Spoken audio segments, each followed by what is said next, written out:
Hello again, everyone. Last time we talked about permutations, and in this lecture we'll discuss combinations. So what are they? So first, we're going to look at subsets of a set.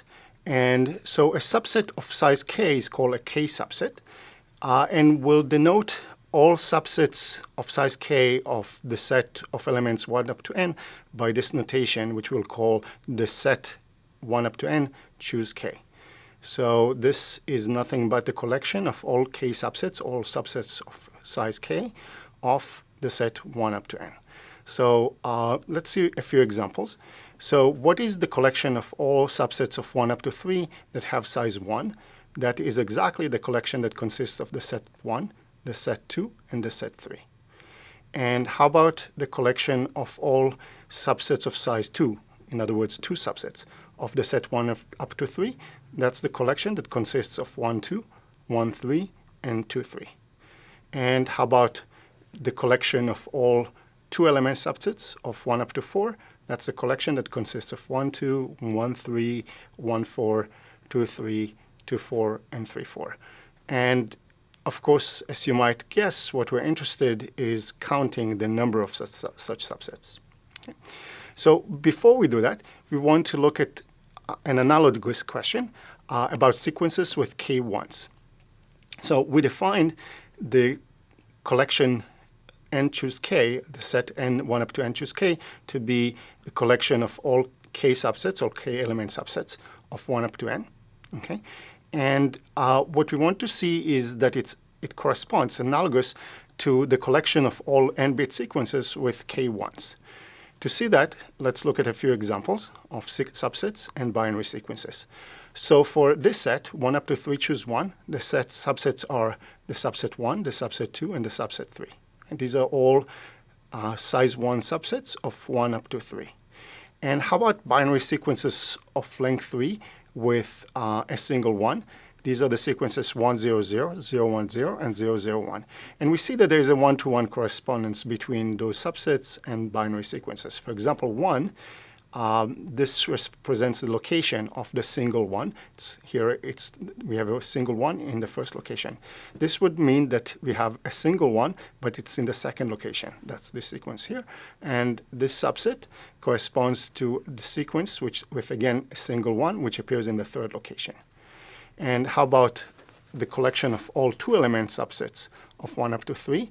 Again, this is the collection. These are all the two-element subsets of 1 up to 3, 1, 2, 1, 3, and 2, 3. And they'll correspond to binary sequences of length 3 with two 1s, namely these sequences, 1, 1, 0, 1, 0, 1, and 0, 1, 1. All of them have length 3. All of them have two 1s. And the correspondence goes as follows. If we look at a sequence, for example, here 1, 2, that means that we're looking at a binary string with two 1s. The first one of them is at location 1, and the second one is location 2. That's this sequence here. And this subset corresponds to, again, to a binary string of length 3 with two 1s, locations 1 and 3. That's this substring, and this one corresponds to 0, 1, 1. 1s in location 2 and 3.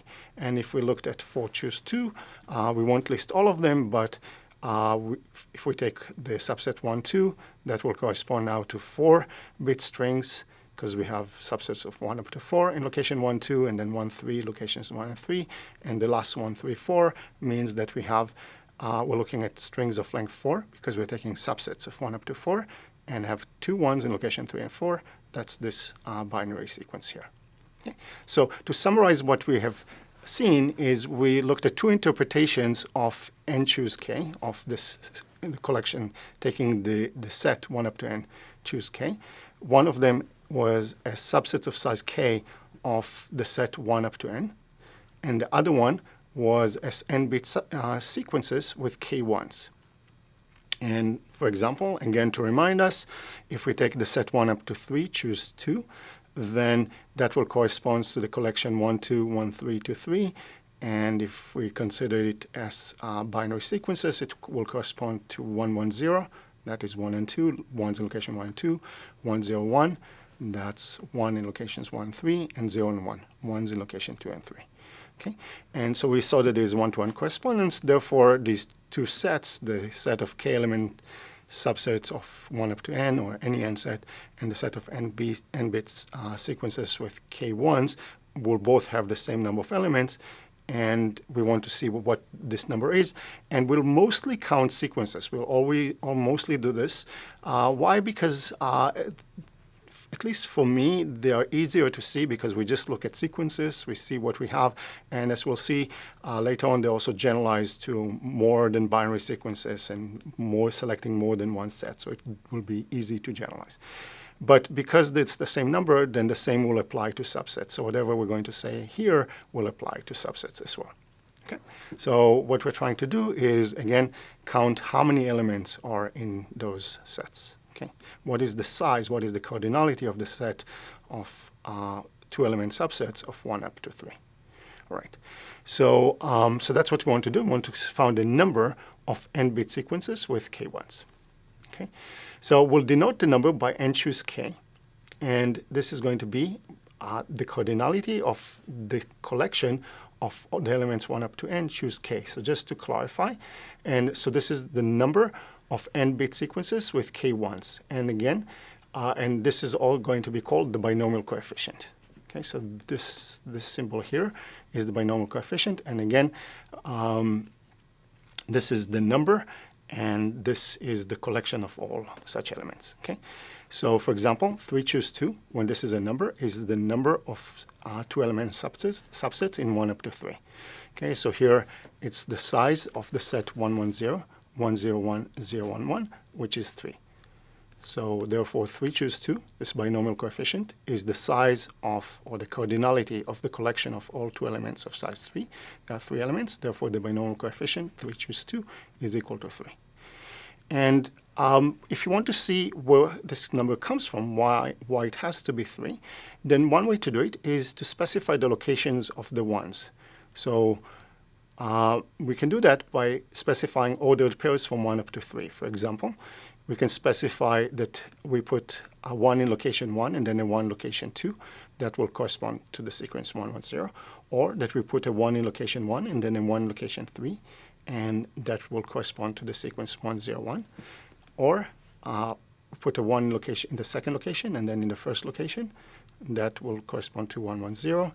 Locations 2 and 3, that's 0, 1, 1. Location 3, 1, that's 1, 0, 1. And location 3, 2. Location 3, put a 1 location 3 and location 1 location 2, and that's 0, 1, 1. Okay? So if we did that, then we specify all possible two binary sequences of length 3 with 2 1s. Okay? But as we obviously observe, this number is actually 6, whereas what we're trying to count is 3. And why is this number 6? Because we specified, we took numbers from 1 up to 3 and we specified 2 of them. So this is the number of permutations, 2 permutations of 1 up to 3. And as we've seen in the last lecture, this number is going to be the second falling power of 3. So it's 3 times 2 because we have 3 possibilities for the first location, 1, 2, or 3. And then once we chose the first location, we have 2 possibilities for the second location, in this case 2 or 3. So it's 3 times 2, which is 6. Okay? And this is the number of ordered locations, but as we obviously have observed, we overcount the number of binary sequences, and that's because if we choose location 1 first and then location 2, we get 1, 1, 0. But if we choose location 2 and then location 1 for the ones, we'll get the same sequence, 1, 1, 0. So these 2 ordered locations will both correspond to the sequence 1, 1, 0.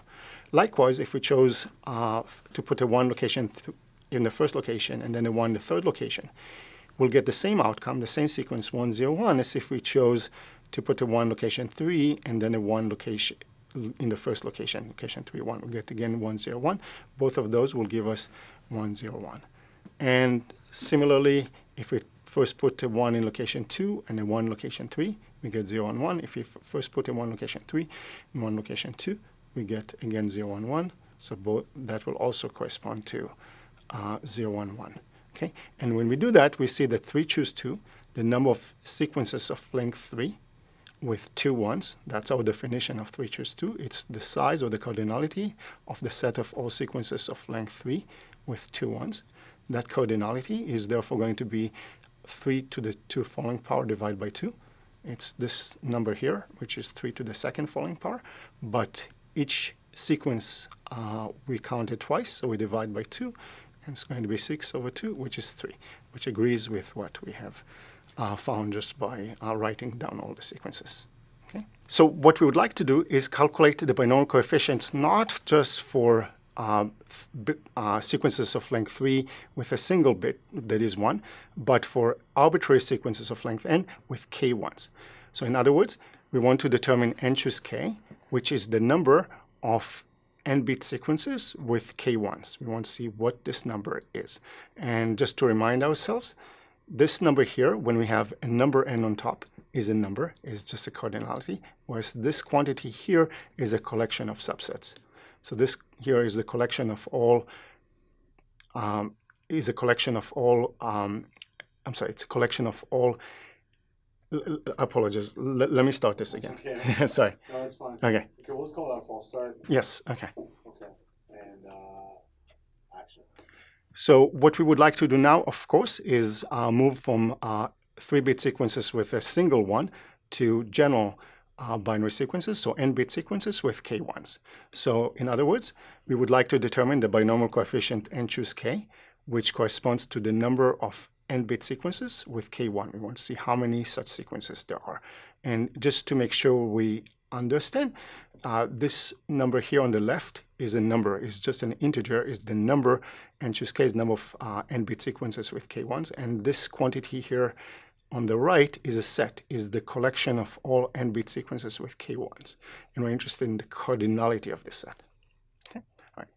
So what we can do if we want to calculate the cardinality of the set, then what we could specify the location of the ones, of the k1s in order, and then write them one by one. So for example, if we said location 1 to 3, then we write a 1 in location 1, and then a 1 in location 2, and then a 1 in location 3. Or if we specify the order 5, 3, 1, we write a 1 in location 5, and then a 1 in location 3, and a 1 in location 1. And we want to count all of those. So, and notice so that the number of ones we're writing is k, in this case is 3, and that each number here is a location, and the location, because we're looking at n-bit strings, then each number here is a number between 1 and n, corresponding to the location where to write the 1. Okay, so if you want to calculate the number of ordered locations, we can do that. Then this number, as we know, is, as we've seen in the previous lecture, is n to the following k, because what we're specifying here is just a k permutation of 1 up to n, or in this case, we're specifying a 3 permutation.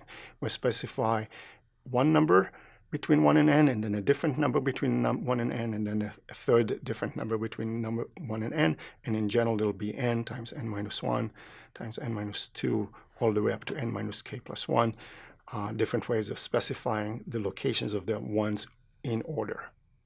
Okay, but notice that every binary sequences with k1 will correspond to k factorial ordered locations. Namely, for every binary sequences of k1s, we'll write it in k factorial different ways if we specify the order. For example, if we take the sequence 10101, then if we specify the order of writing a 1 in the first location, and then 1 in the third location, and 1 in the fifth location, we'll get this sequence. But we'll get the same sequence if we specified the order 153, namely we wrote 1 location in the first location, then 1 in the fifth location, and then 1 in the third location, and get again the same sequence. And likewise, if we wrote it in this order, if we wrote the ones in this order, and so on. Okay, and so we got the same binary sequence by writing the ones in 6 different orders, as we see here. And of course, this number 6 comes because we have 3 locations and we specify their order. And as we know, again, from the previous lecture, there are going to be 3 factorial ways of specifying the order. So in other words, we have the number of the sequences is n choose k, but we write it, we can write each one in k factorial different orders. And when we multiply those two, when we take the number of sequences times the number of ways to write them, we get the total number of ways of writing three different elements from 1 up to n, and that number is n to the k factorial. Okay, so we get this relation that the number of k-bit sequences, of n-bit sequences with k1s, their number, times that's the number of sequences that we have here. And then each one we can write in k factorial different ways. And when we multiply these numbers, we'll get the number of ways of writing three different locations from 1 up to n, which is n choose k. So just rearranging the terms here, we get that n choose k is n to the k falling power divided by k factorial. Okay. And another way of saying the same thing is that when we write the locations of the ones in order, we have n to the k falling power ways of writing it. Okay. But every k factorial of them are going to yield the same sequence. Like here, everywhere of writing 135, 153, all 3 factorial, or in general, all k factorial way of writing those locations of the ones in order will correspond to the same sequence. So if we want to count the number of sequences, we divide n to the k factorial by k factorial, and that's n choose k. Now, once we do that, we can write things a little more symmetrically, and we remember that n to the k falling power is just n factorial divided by n minus k factorial. So this number is going to be n factorial divided by k factorial, n minus k factorial. And that's because this number is n times n minus 1 all the way to n minus k plus 1, which is just n factorial divided by n minus k factorial, as again we've seen in the last lecture. So in other words, we found the expression for the binomial coefficient n choose k is just n factorial divided by k factorial and n minus k factorial. Okay, so what we want to do next is get a little bit of intuition for the binomial coefficient by looking at its value for small n and k, and then for simple n and k. All right, so that's what we want to do. We want to see why the binomial coefficient n choose k, which is the cardinality of the set of all n-bit sequences with k1. Why is it n factorial divided by k factorial, n minus k factorial, and want to do it for small values of n and k.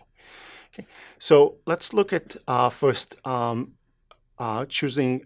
looking at 3-bit sequences with a single one. That's a collection of all 3-bit sequences with single one. And we see that the cardinality is 3 choose 1, which is 3 factorial divided by 1 factorial, 2 factorial, which is 3, which agrees with this just enumeration here of 3. And the reason we get 3 is because we're choosing the location of the 1, and we have here 3 possible locations. We need to choose the location of the ones, and there are 3 locations. We need to choose 1. So there's just 3 ways of choosing one number out of 3. How about the set of all 3-bit sequences with 2 ones? Here we enumerate all such sequences, 3 bits, 2 ones. And what is that number? According to this formula, it's going to be equal to, and we see that there are 3. And according to our formula, it's 3 factorial divided by 2 factorial, 1 factorial. 3 factorial is 6, 2 factorial is 1. So again, we get 3, which agrees with the number here. And one way to see why this is the right number is to observe that here either we can say we're choosing 2 locations of the 1, or alternatively, we can say we're just choosing the location of the 0.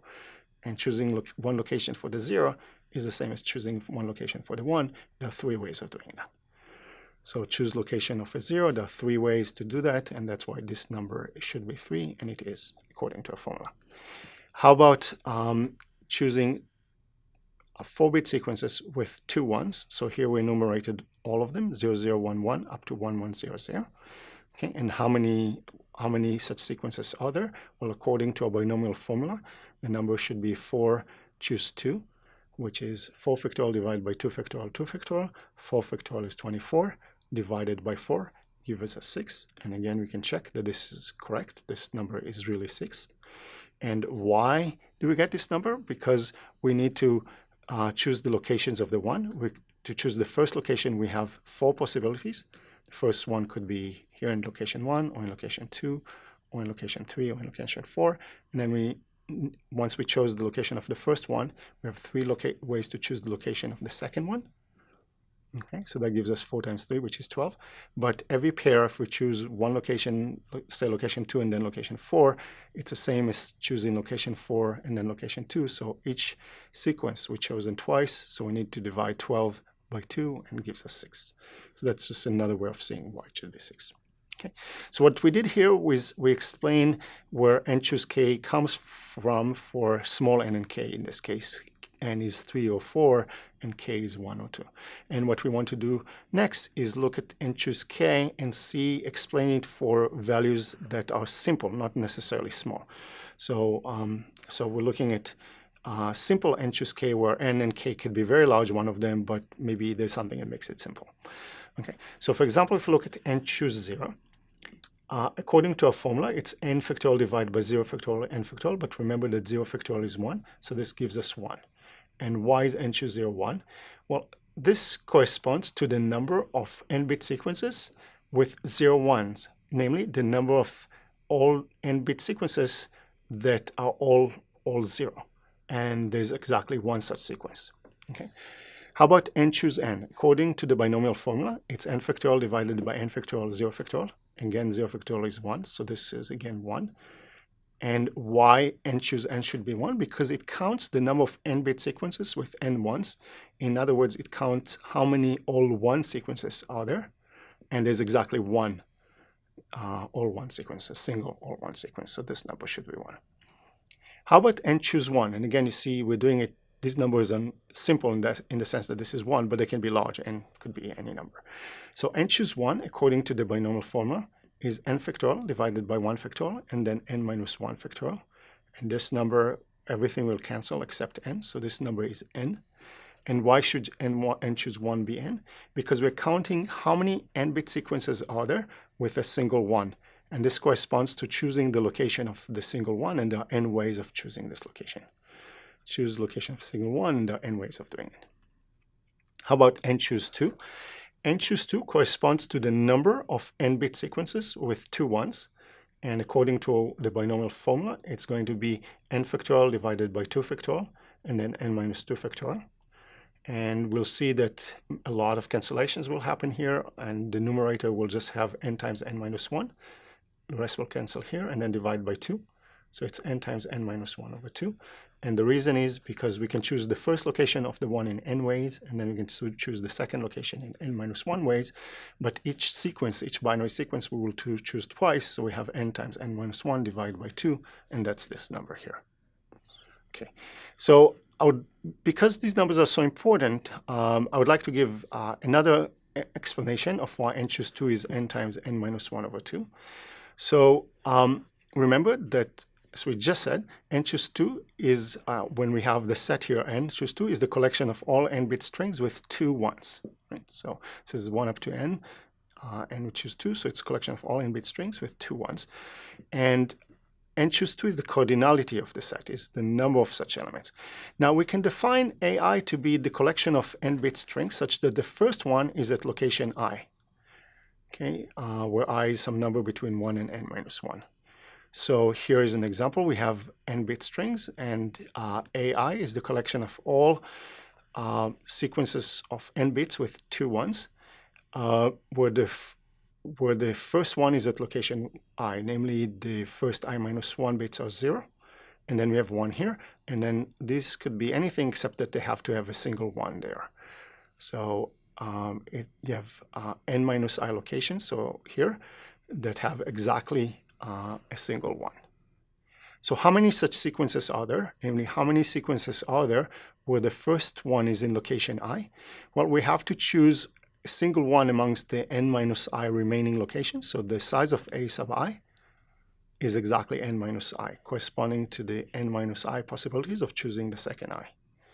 Okay, so first we observe that the size of A sub I, the number of n-bit strings where the first I is in location I, is n minus I. For example, if you choose an minus 1, how many binary sequences are there of length n where the first location is in location, the first one is in location n minus 1? You'll get n minus 1, which is 1. That's because if the first one is in location n minus 1, there's only one sequence, 0, 0, 0, 1, 1. Okay. Now, observe also that the sets A sub I are disjoint, because if you take AI, then you have the first I here is in location I, whereas if you take another set, say A I plus 5, then the first one will be in location I plus 5. So the binary strings in the two sets must be different, therefore. So the AIs are disjoint. in other words, n choose I, the collection of all n-bit strings with 2 1s, is the disjoint union of A1, A2 up to AN minus 1, where this notation, as you remember, just means the regular union. We're just reminding ourselves that these sets are disjoint.